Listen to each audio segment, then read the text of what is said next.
आज हम देखने जा रहे हैं एक सर्वाइवल डिजास्टर मूवी जिसमें अचानक से पृथ्वी का टेम्परेचर बहुत नीचे गिर जाता है और धरती पर ऐसी खतरनाक हवा चलने लगती है जिसके कांटेक्ट में आते ही कोई भी चीज पल भर में बर्फ बन जाती है। चाहे सड़कें हों, घर हों या इंसान तक, सब कुछ तुरंत बर्फ में जम जाता है। अब ऐसी डरावनी सिचुएशन में क्या इंसान जिंदा रह पाएगा, यही हम देखने वाले हैं इस मूवी में। तो कहानी शुरू होती है बर्फ से ढके हुए एक जगह को दिखाते हुए, जहाँ हमें बताया जा रहा था कि हम सब ये मानते हैं कि धरती का सबसे ठंडा इलाका उत्तर या दक्षिण ध्रुव पर है, लेकिन हकीकत कुछ और ही है। असल में वो जगह हमारी पृथ्वी से ठीक 35 माइल ऊपर स्थित है और वहाँ का टेम्परेचर -140 डिग्री तक नीचे चला जाता है। और वहाँ की ये ठंडक अगर फैल जाती तो धरती को जमने में ज्यादा वक्त नहीं लगता, अगर वायुमंडल में मौजूद वजन लेयर हमें बचा नहीं रही होती। इसके बाद हम जैक नाम के एक आदमी को देखते हैं। जैक ऑस्ट्रेलिया का एक रिसर्चर था। वो वहाँ की इंटरनेशनल क्लाइमेट रिसर्च एजेंसी में काम करता था और ऑस्ट्रेलिया से 500 माइल दक्षिण में नॉर्थ स्टार नाम के एक रिसर्च सेंटर में मौजूद था। तो जैक यहाँ एलेक्स के साथ सूरज ग्रहण के बारे में बात कर रहा था, क्योंकि सूरज ग्रहण के कारण धरती की ओजोन लेयर कमजोर हो रही थी, जो बिल्कुल भी अच्छा संकेत नहीं था। उधर साइंटिस्ट्स जब वायुमंडल की सारी चीजें चेक कर रहे थे तो उन्होंने देखा कि वायुमंडल के एक लेयर का टेम्परेचर लगभग 20 डिग्री सेल्सियस तक गिर चुका है, लेकिन इस बात को उन्होंने ज्यादा सीरियसली नहीं लिया। अब हमें स्पेस से धरती का एक सीन दिखाया जाता है जहाँ एक समंदर के बीच कुछ अजीब हो रहा होता है। उसी समय जैक को उसकी वाइफ एमा का फोन आता है। एमा यहाँ जैक से कहती है, क्या बात है, तुम्हारा तो कब से आने का टाइम था, फिर तुम अभी तक क्यों नहीं आए? मैं यहाँ हमारे लॉयर के साथ बैठी हूँ, जितनी जल्दी हो सके यहाँ आओ। तुम्हारे साथ मेरा रिश्ता रखने का अब एक पल भी मन नहीं कर रहा। असल में आज एमा और जैक का डिवोर्स होने वाला था, इसलिए एमा अपने लॉयर के साथ बैठी जैक का इंतजार कर रही थी। लेकिन जैक अपने रिसर्च के काम में इतना बिजी था कि वह पहले ही 20 मिनट लेट हो गया था, इसलिए वह जल्दी से वहाँ पहुँचता है और उनके साथ डिवोर्स के बारे में बात करने लगता है। उधर हम फिर से उस समंदर की स्थिति देखते हैं जो धीरे धीरे बहुत बड़े पैमाने पर फैल रही है। इसी दौरान ओजोन लेयर से बहुत सारा वाष्प नीचे की तरफ आ रहा है। वहीं हम नॉर्थ स्टार शिप को भी देखते हैं जहां जैक का दोस्त एलेक्स मौजूद है। तो एलेक्स यहां उनके टेम्परेचर ग्राफ की तरफ ध्यान देता है और देखता है कि अचानक यहां का टेम्परेचर बहुत नीचे गिर गया है और आज पहली बार इस जगह का टेम्परेचर इतना नीचे आया है। उधर एलेक्स जब आगे देखता है तो पाता है कि क्वासर जैसी घनी भाप उनके जहाज की तरफ बढ़ रही है, जो बहुत हद तक हवा जैसी लग रही थी। धीरे धीरे ये हवा उनके जहाज के ऊपर से गुजरती है और जो भी इस हवा के स्पर्श में आता है वह पल भर में बर्फ में बदल जाता है, इंसान हो या जहाज, चेयर, टेबल, सब कुछ। इसके बाद देखा जाता है कि एलेक्स समेत जहाज में जितने लोग थे वे सभी इस भयानक हवा के स्पर्श में आ जाते हैं और पल भर में बर्फ में जमकर मर जाते हैं और ये हवा धीरे धीरे शहर की तरफ बढ़ने लगती है।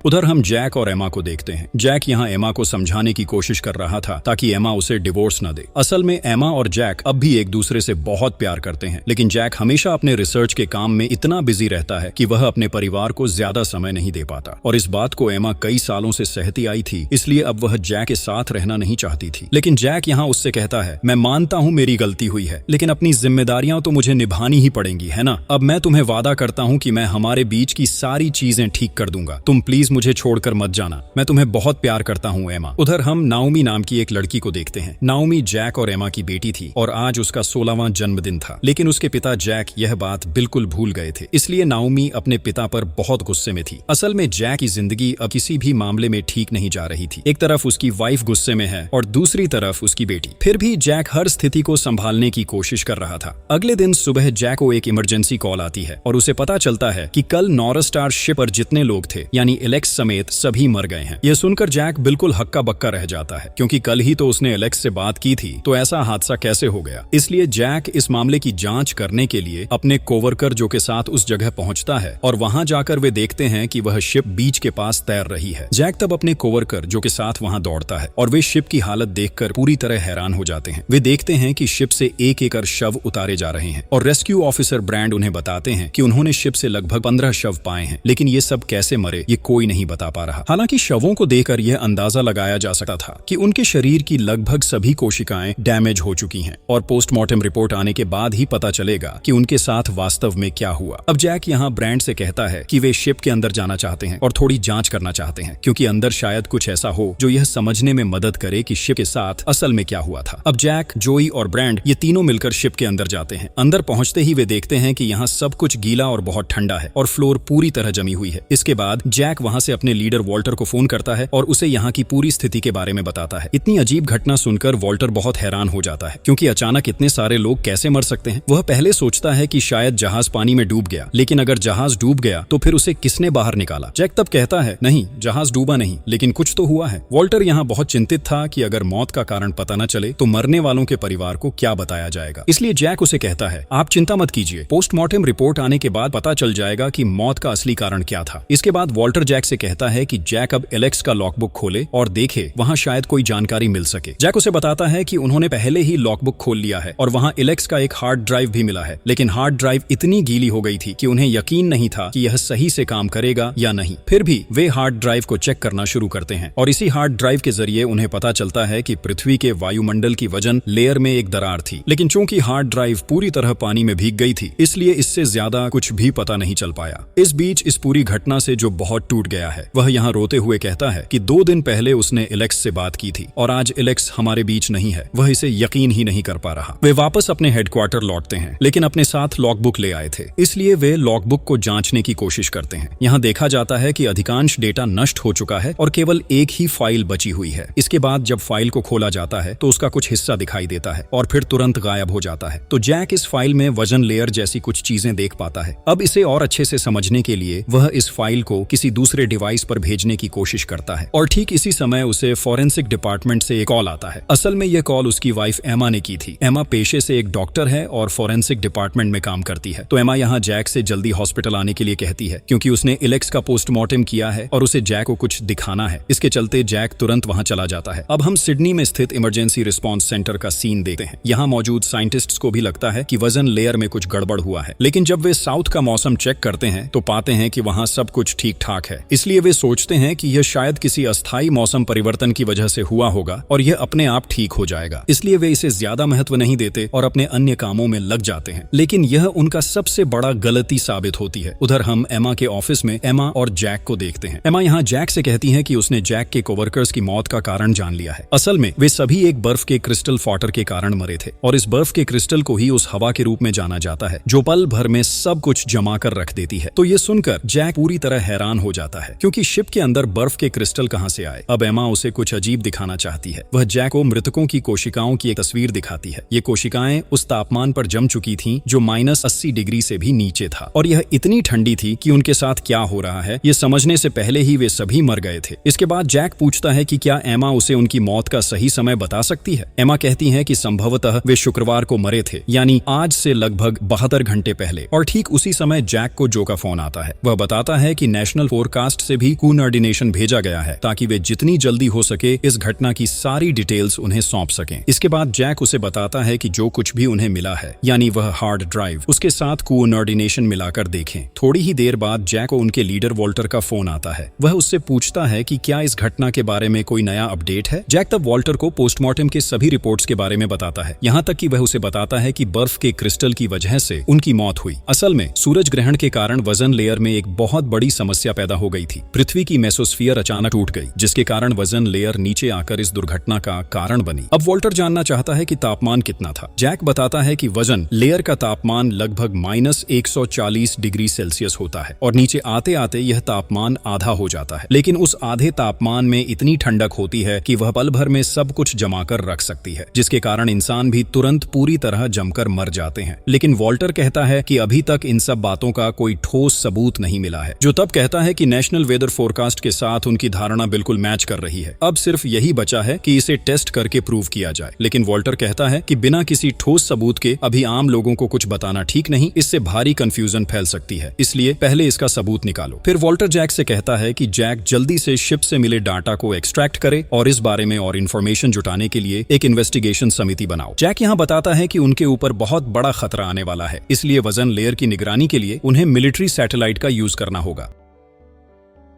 लेकिन अनुमति कभी नहीं मिलेगी, इसलिए जैक अवैध तरीके से मिलिट्री सैटेलाइट हैक कर देता है और वहां से बहुत सारा डेटा चुरा लेता है। लेकिन ब्रांड यहाँ जैक की बात को कुछ भी विश्वास करने को तैयार नहीं था, क्योंकि इस तरह की घटना धरती पर कभी नहीं हुई थी और इसके अलावा जब तक इस घटना का कोई सबूत नहीं मिलता वह कुछ भी नहीं कर सकता। वह चाहकर भी कोई इन्फॉर्मेशन लोगों को नहीं बता सकता। जैक इससे बहुत परेशान हो जाता है। उसे समझ ही नहीं आ रहा था कि वह क्या करे, क्योंकि जैक यह अच्छी तरह जानता था कि जो वह सोच रहा है वही हुआ है। आखिर वह भी एक साइंटिस्ट था। इसलिए जैक यहाँ मन ही मन सोचता है कि भले वह पूरी दुनिया के लोगों को नहीं बचा पाए, लेकिन अपनी परिवार को वह जरूर बचाएगा, क्योंकि बिना सबूत उसके शब्दों पर कोई विश्वास नहीं करेगा। इसलिए उसके पास अब कुछ भी करने का विकल्प नहीं था और इस मामले को साबित करने में बहुत समय लगेगा, जो कि उनके पास नहीं था। तो जैक जल्दी से अपनी वाइफ एमा को फोन करता है। वह एमा से कहता है कि वह उसे सारी इन्फॉर्मेशन बताए और फिर उसे अपने लैब में आकर उससे मिलने के लिए कहता है। साथ ही वह एमा के माता पिता को भी साथ लाने को कहता है। अब बात करने के बाद जैक सीधे नाओमी के स्कूल की तरफ जाता है, क्योंकि इस समय नाओमी स्कूल में होती है। लेकिन वहां पहुंचने पर जैक देखता है कि नाओमी आज स्कूल में नहीं है। जैक को पता चलता है कि नाओमी अपने दोस्तों के साथ बीच घूमने गई है, इसलिए वह जल्दी से अपनी गाड़ी मोड़कर बीच की तरफ बढ़ता है। लेकिन इसी समय जैक को उसका असिस्टेंट जो का फोन आता है, जो बताता है कि इमरजेंसी सेक्टर से खबर आई है कि उनके शहर के रैंड बीच की तरफ एक आपदा आने वाली है, जो अनुमानित रूप से केवल 1 घंटे में पहुंच जाएगी। वहां शायद बर्फ का क्रिस्टल आने वाला है। यह सुनकर जैक बहुत डर जाता है, क्योंकि रैंड वही बीच है जहां अब नाओमी है और जैक को वहां पहुंचने में लगभग 1 घंटे का समय लगेगा। इसलिए जैक समझ ही नहीं पा रहा था कि क्या करे, लेकिन अपनी बेटी को बचाने के लिए उसे तो वहां जाना ही होगा। उधर एमा अपनी माँ बाप को फोन करने की कोशिश कर रही थी, लेकिन इसी बीच जैक एमा को कॉल कर रहा था। हालांकि एमा ने फोन रिसीव नहीं किया। वहीं हम बीच के पास नाओमी और उसके दोस्तों को देखते हैं। नाओमी के 2 दोस्त समंदर में जाकर सर्फिंग करने लगते हैं और नाओमी तट पर खड़ी होकर उन्हें देखती रहती है। अचानक नाओमी का एक लड़का दोस्त कहता है कि आज समंदर का पानी बहुत ठंडा है। वह इससे पहले कई बार इस समंदर में सर्फिंग करने आया है, लेकिन यहाँ का पानी कभी इतना ठंडा नहीं था। उसी समय नाओमी देखती है कि कुछ अजीब धुंध जैसा कुछ तट की तरफ बढ़ रहा है। नाओमी समझ नहीं पाती कि यह क्या है और इसे एंजॉय करती रहती है, यहाँ तक कि मजे के लिए फोटो लेने लगती है। और ठीक इसी समय वहाँ जैक पहुँचता है। जैक चिल्लाकर अपनी बेटी को बुलाता है और नाओमी को बताता है कि यह धुंध बर्फ के क्रिस्टल हैं, जो किसी भी हाल में इंसानों के स्पर्श में आते ही उन्हें बर्फ में जमाकर मार देते हैं। ये सुनकर नाओमी बहुत डर जाती है। इसके बाद नाओमी और जैक अपने 2 दोस्तों को बुलाते हैं, लेकिन वे उनसे काफी दूर होने के कारण लड़के कुछ भी सुन नहीं पाते। कुछ समय बाद वे स्थिति समझ पाते हैं, लेकिन तब तक बहुत देर हो चुकी थी। इसलिए पल भर में वे भी उस हवा के स्पर्श में आ जाते हैं और बर्फ में जमकर तुरंत मर जाते हैं। उधर जैक अपनी बेटी नाओमी को लेकर तेजी से दौड़ता है और उन्हें अपनी कार में बैठा देता है। जैक तुरंत कार स्टार्ट कर देता है। कुछ दूर जाने के बाद जैक ब्रैंड को फोन करता है और बताता है कि बर्फ के क्रिस्टल रैंड बीच की ओर बढ़ चुके हैं। इसके कारण 2 लड़कों की मौत भी हो गई है। जैक चाहता है कि ब्रैंड उसकी बात पर विश्वास करे। ये सब सुनकर ब्रैंड अब जैक की बात को सीरियसली लेता है। वह समझ जाता है कि वास्तव में बहुत बड़ा खतरा आने वाला है, इसलिए जो कुछ करना है उसे अब भी करना होगा। उधर बर्फ के क्रिस्टल उनके बहुत करीब आ चुके थे। इसी कारण जैक पूरी स्पीड से कार चलाता है। यह सब देखकर नाओमी बहुत डर जाती है और जोर जोर से रोने लगती है। वह जैक से पूछती है, पापा क्या हम मर जाएंगे? लेकिन जैक अपनी बेटी को भरोसा देने की कोशिश करता है। वह कहता है कि किसी भी हाल में वह नाओमी को बचाएगा, इसलिए नाओमी को बिल्कुल भी डरने की जरूरत नहीं है। इसके बाद वे किसी तरह अपने शहर की ओर पहुंचते हैं। वहीं दूसरी तरफ हम एमा को देखते हैं। एमा अपने माँ बाप को फोन नहीं पा रही थी, इसलिए वह सीधे उनके घर जाती है और वह उन्हें पूरी बात बताती है कि धीरे धीरे उनके शहर की ओर बर्फ के क्रिस्टल बढ़ रहे हैं, जो लोगों को पूरी तरह बर्फ में जमे हुए मार रहे हैं। लेकिन वे यहाँ एमा की बात पर भरोसा नहीं कर सकते, क्योंकि यह जैक का अनुमान था। इसी समय जैक एमा को फोन करता है और कहता है कि वह अपनी माँ बाप के साथ घर में ही रहे, क्योंकि वे अब समय पर बाहर नहीं निकल पाएंगे। बर्फ के क्रिस्टल उनके शहर के बहुत करीब आ चुके हैं और किसी भी समय यह पूरे शहर में फैल सकता है। इसलिए एमा को अपने घर के अंदर ही खुद को हीट रखने की व्यवस्था करनी होगी और वह अपनी बेटी नाओमी को लेकर अपने लैब चली जाएगी। वहीं दूसरी तरफ हम ब्रैंड को देखते हैं। ब्रैंड अपने न्यूज ऑफिस को कॉल करता है और आपदा की खबर देता है, ताकि न्यूज चैनलों के जरिए पूरे देश के लोगों को यह इंफॉर्मेशन मिल सके। अब ब्रैंड के बॉस ने सभी को यह बात बता दी और पल भर में हर न्यूज चैनल पर इस आपदा की खबर चलने लगी है। इससे आम लोग बहुत डर जाते हैं। वहीं हम फिलाडेल्फिया का एक सीन देखते हैं, जहां जैक के लीडर वॉल्टर के को-वर्कर उसे बताते हैं कि इस आपदा समिति में जैक को रखने के लिए वॉल्टर वास्तव में संतुष्ट नहीं था, क्योंकि जैक पर उसके काम में लापरवाही करने के कई रिकॉर्ड हैं। इसलिए वह इस आपदा समिति में जैक को नहीं रखना चाहता।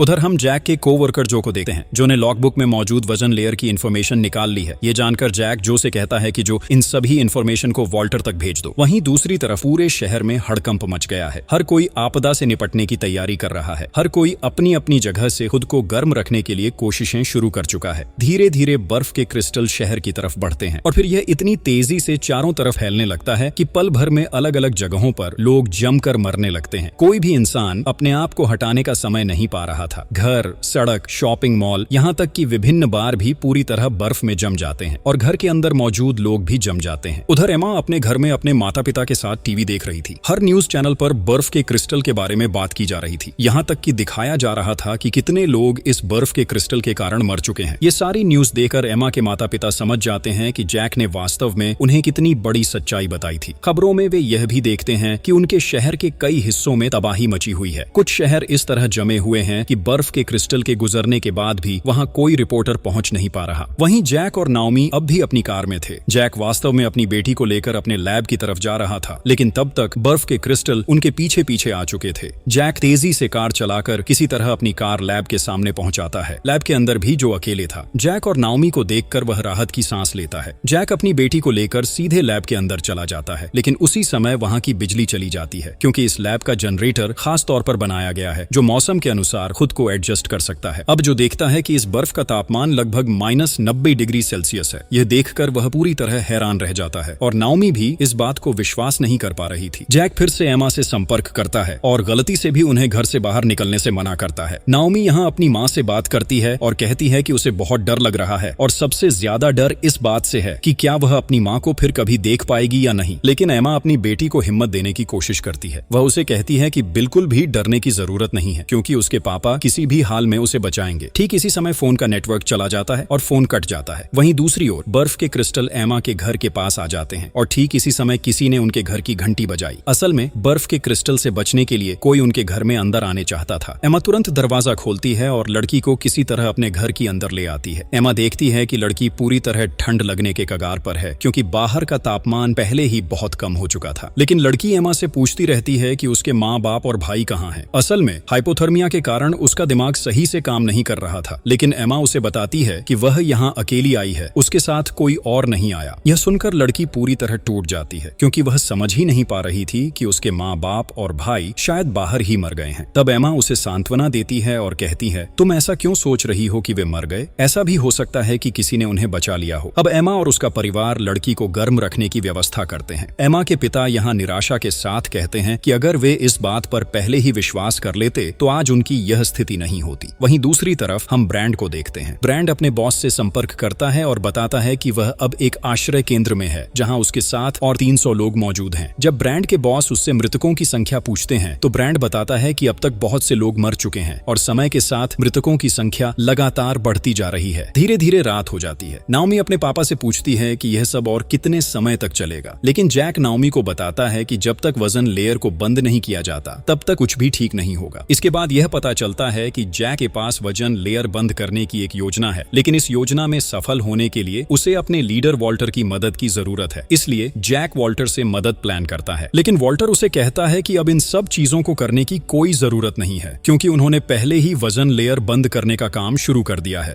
वॉल्टर जैक को बताता है कि वे वजन लेयर को कैसे बंद करने वाले हैं और इस बारे में सारी योजना साझा करता है। लेकिन यह सुनकर जैक कहता है कि उनकी यह चाल किसी काम की नहीं होगी। आर्टिफिशियल तरीके से वजन लेयर को बंद नहीं किया जा सकता, बल्कि उन्हें इसे प्राकृतिक तरीके से ही बंद करना होगा। वॉल्टर तब कहता है कि बड़े बड़े साइंटिस्ट इस विषय में प्लान बना रहे हैं और उनका यह प्लान पहले ही पास हो चुका है। लेकिन जैक यहाँ बार बार वॉल्टर को समझाने की कोशिश करता है। वह उसे बताता है कि वे एक बहुत बड़ी गलती करने वाले हैं, लेकिन वॉल्टर उसकी बात पर ध्यान नहीं देता और फोन काट देता है। जैक तब बहुत डर जाता है और कहता है कि वह वॉल्टर को कुछ भी समझा नहीं पा रहा है कि उनका यह प्लान कितनी गलत है। इसलिए अब जो कुछ भी करना है उन्हें वॉल्टर की मदद के बिना करना होगा। उन्हें नई कोई प्लान आखिरी तक आजमाते रहना होगा। वहीं दूसरी तरफ वॉल्टर अपने प्लान के अनुसार काम करता रहता है और जैक अपने कोवर्कर जो के साथ मिलकर नई कोई प्लान बनाने लगता है। तभी अचानक जो देखता है कि वजन लेयर में कई सारे सुराख बन गए हैं और ये सुराख वजन लेयर में चारों तरफ फैले हुए हैं। इसका मतलब अब सिर्फ उनका देश ऑस्ट्रेलिया ही नहीं बल्कि पूरी पृथ्वी के लिए यह खतरे की घंटी है। जो और जैक इस पर बहुत डर जाते हैं। इसके बाद यह देखा जाता है कि सचमुच ऑस्ट्रेलिया समेत अन्य देशों में भी यह धुंध दिखाई दे रही है, जैसे इंग्लैंड, जापान, चाइना, रूस और कई अन्य देश भी धीरे धीरे बर्फ में ढकने लगते हैं। और अगर स्थिति इसी तरह रहती है तो कुछ ही दिनों में पूरी पृथ्वी पूरी तरह जमकर बर्फ बन जाएगी। इसी बीच हम एमा को देखते हैं। एमा अपने परिवार को लेकर बेहद चिंतित थी। वह जैक और उसकी बेटी नाओमी के बारे में भी बहुत परेशान थी, क्योंकि उनके घर में नेटवर्क की समस्या थी। वह चाहकर भी जैक से संपर्क नहीं कर पा रही थी। लेकिन एमा की माँ उसे चिंता करने से रोकती है और कहती हैं कि जैक तो है, जैक सब कुछ संभाल लेगा। इसी समय उनके घर के रेडियो में एक लड़की की आवाज सुनाई देती है। एमा के पिता उस लड़की लड़की से संपर्क करते हैं और कहते हैं कि उसके आसपास टीवी हो तो उसे चालू रखे। वह खबर सुनना चाहते हैं क्योंकि उसके इलाके के सभी इलेक्ट्रॉनिक डिवाइस काम करना बंद कर चुके थे। लड़की जब खबर सुनती है तो थोड़ी देर के लिए देखती है और बहुत डर जाती है क्योंकि आसपास की स्थिति बेहद भयावह थी। इसलिए जब वह अपनी माँ को सब कुछ बताने जाती है तो अचानक संपर्क कट जाता है। वहीं दूसरी तरफ ब्रांड के बॉस वॉल्टर को फोन करते हैं और कहते हैं कि उन्होंने वजन लेयर में वजन से भरे बलून भेजने के लिए बलून तैयार कर लिया है। लेकिन अब मुख्य मुद्दा ये है कि उनके देश की वजन लेयर तो वे ठीक कर लेंगे, लेकिन अब अन्य देशों की स्थिति भी उनके देश जैसी ही है। तो अब उन सभी देशों का क्या होगा? वॉल्टर तब कहता है कि ये मुद्दे वे बाद में संभालेंगे, पहले अपने देश का मामला चेक करना होगा। अगर किसी तरह यह काम हो गया तभी वे अन्य देशों को बताएंगे। इसके बाद देखा जाता है कि बात करते करते उनकी पूरी बिल्डिंग धुंध में ढक जाती है और धीरे धीरे वहां बर्फ के क्रिस्टल आने लगते हैं। यहाँ सब कुछ बहुत ज्यादा ठंडा होने के कारण सभी इलेक्ट्रॉनिक डिवाइस काम करना बंद कर देते हैं। अब ब्रांड के बॉस यहाँ सभी को कहते हैं कि बिल्डिंग के अंदर वे सब सुरक्षित हैं, इसलिए किसी को डरने की जरूरत नहीं, काम जारी रखें क्योंकि बहुत से लोग उन पर भरोसा करते हैं कि वे अपने मिशन में सफल होंगे। यह सुनकर सभी ध्यान के साथ अपने काम में लग जाते हैं।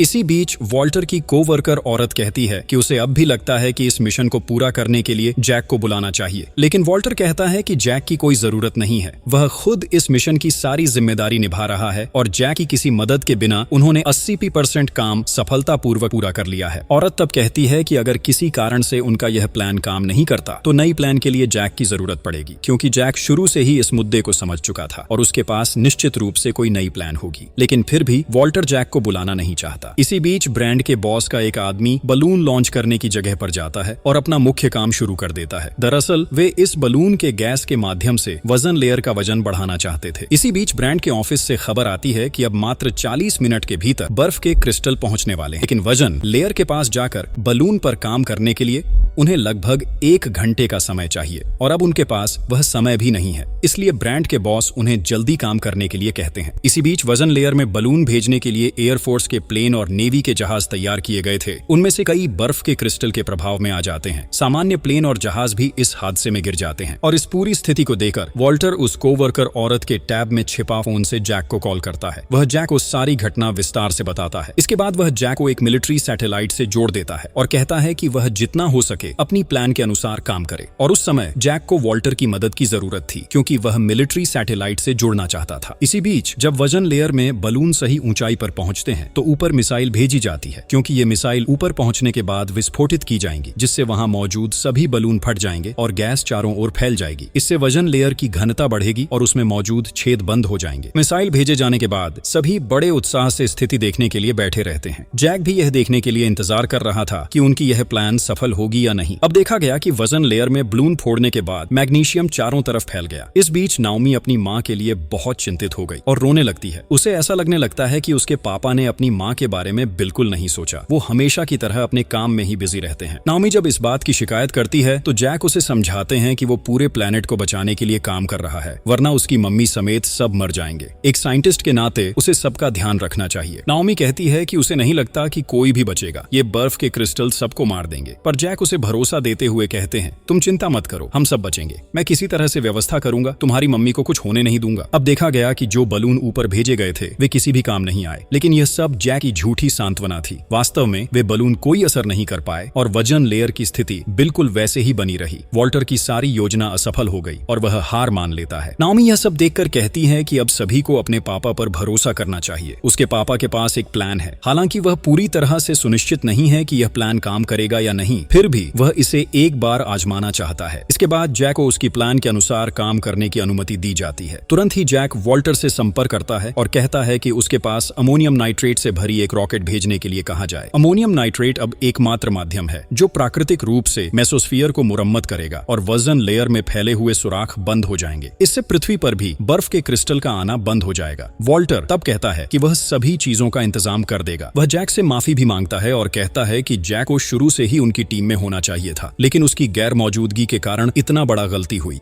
जैक उसे कहता है कि अब सभी चीजें भूल जाओ, क्योंकि अब इन सब पर समय गंवाने का कोई मौका नहीं है। जैक तुरंत अपने काम में लग जाता है। कुछ समय बाद जब वॉल्टर अपने परिवार की खबर लेने जाता है तो उसे पता चलता है कि उसकी पत्नी पहले ही जहाज पर घूमने चली गई थी, लेकिन वह जहाज भी बर्फ के क्रिस्टल के स्पर्श में आकर जम गया, जिससे उसकी पत्नी वहीं मर गई। जहाज के अंदर जो लोग थे अब उनमें से कोई भी जीवित नहीं है। वॉल्टर इसमें बहुत कष्ट महसूस करता है। उसे समझ आता है कि उसकी गलती की वजह से यह सब हुआ। उसे जैक पर भरोसा करना चाहिए था तो शायद आज उसकी पत्नी को खोना नहीं पड़ता। इधर देखा जाता है कि जैक और जो लैब में काम कर रहे थे, लेकिन अचानक नाओमी ध्यान देती है कि जो को कुछ अस्वस्थ सा लग रहा है। नाओमी उससे पूछती है, तुम्हें क्या हुआ? क्या तुम अस्वस्थ महसूस कर रहे हो? जो कहता है, तुम कोई चिंता मत करो, मुझे कुछ भी नहीं हुआ, मैं बिल्कुल ठीक हूँ। लेकिन कुछ समय बाद देखा जाता है कि जो अचानक सिर घूमते हुए गिर पड़ता है। फिर पता चलता है कि जो को असल में डायबिटीज है और उसने पिछले 2 दिनों से इंसुलिन नहीं ली थी, इसी वजह से आज उसकी यह हालत हुई। जैक बहुत घबराता है और कहता है कि वह अभी शहर जाएगा, चाहे जो भी हो, जो के लिए इंसुलिन लेकर आएगा। लेकिन जो उसे रोकता है और कहता है कि अगर जैक चला गया तो अमोनियम नाइट्रेट के कैलकुलेशन कौन करेगा? जैक कहता है कि इस बात की कोई चिंता मत करो, कैलकुलेशन कंप्यूटर खुद ही अकेले कर रहा है, इसीलिए यहाँ उसकी कोई जरूरत नहीं है, और इंसुलिन न लाए तो जो को बहुत बड़ा नुकसान होगा, इसलिए उसे जरूर जाना होगा। लेकिन नाओमी यहाँ अपने पिता के साथ डर रही थी कि बाहर जाने के बाद अगर उसके पिता भी बर्फ के घेरे में पड़ गए और वापस नहीं आए तो क्या होगा। लेकिन जैक बताता है कि बाहर जाकर पहले उसे गाड़ी स्टार्ट करनी होगी और गाड़ी के अंदर वह सुरक्षित रहेगा। यह कहकर वह तुरंत बाहर निकल जाता है। जाने से पहले वह नाओमी से कहता है कि वह किसी भी हालत में उसे सोने न दे, क्योंकि अगर जो सो गया तो वो कोमाते चले जाएगा। इधर वॉल्टर रॉकेट लॉन्च करने के बारे में बात कर रहा था और जो आदमी यहाँ रॉकेट लॉन्च करेगा वो आर्मी ऑफिसर वॉल्टर से कहता है कि रॉकेट लॉन्च करने के लिए जल्दी उसकी कैलकुलेशन की जरूरत है जो जैक के पास है। इसलिए वॉल्टर तुरंत जैक के ऑफिस में फोन करता है, लेकिन जैक वहां नहीं होने की वजह से फोन नाओमी रिसीव करती है। वॉल्टर तब नाओमी से कैलकुलेशन के बारे में पूछता है। नाओमी तब बताती है कि उसके पिता एक महत्वपूर्ण काम में गए हैं, इसलिए अब जो करना है वो उसे ही करना होगा, इसलिए वॉल्टर उसे समझा देता है। वॉल्टर तब नाओमी से कहता है कि अब यह कैलकुलेशन नाओमी ही अपलोड करेगी। इसके बाद वॉल्टर नाओमी को अपलोड करने का तरीका सिखाता है। नाओमी उस तरीके के अनुसार फाइल अपलोड करने की कोशिश करती है। नाओमी बहुत ही बुद्धिमान लड़की थी, इसलिए वह आसानी से यह काम कर सकती थी, लेकिन आधा अपलोड भी पूरा होने से पहले वहां की इलेक्ट्रिसिटी चली जाती है। इससे वे सभी बहुत निराश हो जाते हैं। नाओमी के पास कुछ भी करने का रास्ता नहीं था, इसलिए वह यहाँ जो को अपने पास लेकर बैठ गई और वह उसे जागाए रखने की पूरी कोशिश कर रही थी। लेकिन जो का दिमाग काम नहीं कर रहा था, वह बड़बड़ाता हुआ लगातार बातें करता रहा, लेकिन देखते देखते अचानक वह सो गया। नाओमी कितनी भी कोशिश करे उसे जगा नहीं पाई। इसके बाद देखा जाता है कि कुछ ही क्षणों में जैक इंसुलिन लेकर वापस आता है और नाओमी उसे उस कैलकुलेशन के बारे में सब कुछ बता देती है कि कैलकुलेशन अपलोड करते समय बिजली चली गई थी। जैक तब नाओमी से पूछता है कि लॉन्च साइट तैयार है या नहीं। नाओमी बताती है कि उसने सभी को कहते हुए सुना कि लॉन्च साइट पर किसी भी समय कुछ भी हो सकता है। जैक तब नाओमी से कहता है कि वह जो के साथ रहे, साथ ही कहता है कि बिजली वापस आने पर कंप्यूटर चालू कर दे, और जैक बिजली कनेक्शन ठीक करने के लिए स्वयं जनरेटर रूम में चला जाता है। दूसरी ओर देखा जाता है कि यूएस एयरफोर्स रॉकेट लॉन्च के लिए पूरी तरह तैयार है। वे अब केवल कैलकुलेशन का इंतजार कर रहे हैं, लेकिन अगर वे तेजी से काम पूरा नहीं कर पाए तो यहाँ भी बर्फ के क्रिस्टल पहुंच जाएंगे तब, और उनका कोई भी प्लान काम नहीं करेगा। इसी बीच देखा जाता है कि धीरे धीरे बर्फ के क्रिस्टल और भी ज्यादा भयानक रूप धारण कर रहे हैं। ये बहुत तेजी से नए नए स्थानों पर फैल रहे हैं, इसलिए जैक यहाँ जनरेटर ठीक करने के लिए पूरी कोशिश कर रहा था। इसी बीच ब्राजील, नीदरलैंड्स, थाईलैंड सहित और नए नए देश बर्फ से ढकते जा रहे हैं और जैक के देश ऑस्ट्रेलिया का तापमान भी अब बहुत नीचे गिर चुका है, इसलिए जैक का शरीर ठंडा होकर बहुत जोर से कांप रहा था। इसके बाद वह कांपते कांपते लंबे समय तक कोशिश करने के बाद एक स्तर पर सफल हो जाता है। वह जनरेटर को ठीक कर देता है। इसके बाद वह तेजी से दौड़ते हुए कंप्यूटर चालू करता है, लेकिन अब उसे डर था कि डेटा सही तरीके से है या नहीं। इसके बाद देखा जाता है कि डेटा बिल्कुल सही है। वह तुरंत डेटा को अपलोड कर देता है और जैसे ही डेटा सही जगह पर पहुंचता है, जैक की एक बड़ी जिम्मेदारी खत्म हो जाती है। इसके बाद जब डेटा वॉल्टर के पास पहुंचता है, वह तुरंत उसे रॉकेट लॉन्च बेस पर भेज देता है। इसके बाद सब कुछ पूरी तरह तैयार कर रॉकेट लॉन्च कर दिए जाते हैं। रॉकेट सीधे आसमान में उड़ते हैं और सब मिलकर परिणाम के लिए इंतजार करते हैं। यहाँ वे 100 से 0 तक काउंटडाउन शुरू करते हैं। इसी बीच रॉकेट वे ओजोन स्तर में मौजूद छेदों में गिरते हैं। यहाँ सैटेलाइट के माध्यम से देखा जाता है कि धीरे धीरे वे छेद छोटे होते जा रहे हैं, क्योंकि छेद अमोनियम नाइट्रेट से भर रहे हैं, ठीक जैसा कि जैक ने अनुमान लगाया था। कुछ ही समय में मेसोस्फीयर के ओजोन स्तर की मोटाई लगभग 80% बढ़ जाती है है, यानी धीरे धीरे उनका प्लान सफल हो रहा है। इसके बाद देखा जाता है कि इसका प्रतिशत 100% तक पहुंच गया। वॉल्टर वहां घोषणा करता है कि उनका यह प्लान सफल हो गया। वजन स्तर के छेद पूरी तरह बंद हो गए हैं। सभी इसमें बहुत खुश होते हैं और सब मिलकर जश्न मनाने लगते हैं। वॉल्टर यहाँ जैक का धन्यवाद करता है, इतनी जोखिम लेकर पूरे पृथ्वी को बचाने के लिए, और जैक यहाँ अपनी बेटी और जो को गले लगाकर राहत की सांस लेता है। जब सब आनंद में व्यस्त हैं, तब देखा जाता है कि वॉल्टर चुपचाप अपनी पत्नी की तस्वीर की ओर देख रहा है। वास्तव में वह अपनी पत्नी से बहुत प्यार करता था। इसके बाद धीरे धीरे आकाश में सूरज निकलता है और चारों ओर का बर्फ पिघलने लगता है। आसपास के सभी स्थानों में फिर से हरियाली और प्रकृति नजर आने लगती है। इस दौरान एमा अपने माता पिता के साथ बैठकर खबरें सुन रही थी, जिसमें बताया जा रहा था कि पृथ्वी के अन्य देशों में भी रॉकेट लॉन्च किए गए हैं और प्रत्येक देश में यह मिशन सफल रहा है। इसका मतलब अब उनके पास कोई जोखिम नहीं है और पृथ्वी फिर से पहले जैसी हो गई है। इसी समय एमा के घर के बाहर गाड़ियों की आवाज सुनाई देती है और वह देखती है कि जैक और नाओमी आए हैं। उन्हें देखकर एमा के अंदर नई ऊर्जा का संचार होता है। फिर जैक एमा से कहता है कि वह उसे कुछ दिनों के लिए समय देने के लिए अपनी नौकरी छोड़ देगा। वह एक छोटी छोटी नौकरी करेगा ताकि नौकरी के साथ साथ अपने परिवार को भी समय दे सके। लेकिन एमा यहाँ अपनी गलती समझ जाती है। वह कहती है कि जैक को अपनी नौकरी छोड़ने की जरूरत नहीं है, क्योंकि उसे अब समझ में आ गया है कि जैक वास्तव में कितना बड़ा काम निभा रहा है और इसी कारण वह पृथ्वी पर इतना बड़ा हिस्सा डाल पाया है। इसीलिए वह जैक को सिर्फ कुछ दिनों के लिए नहीं बल्कि पूरे जीवन के लिए समय देना चाहती है। इसके बाद जैक और एमा एक दूसरे को गले लगाते हैं और वे दोनों फिर से एक हो जाते हैं। नाओमी इसे देखकर बहुत खुश होती है। इस तरह वे सभी मिलकर एक नई जिंदगी की शुरुआत करते हैं।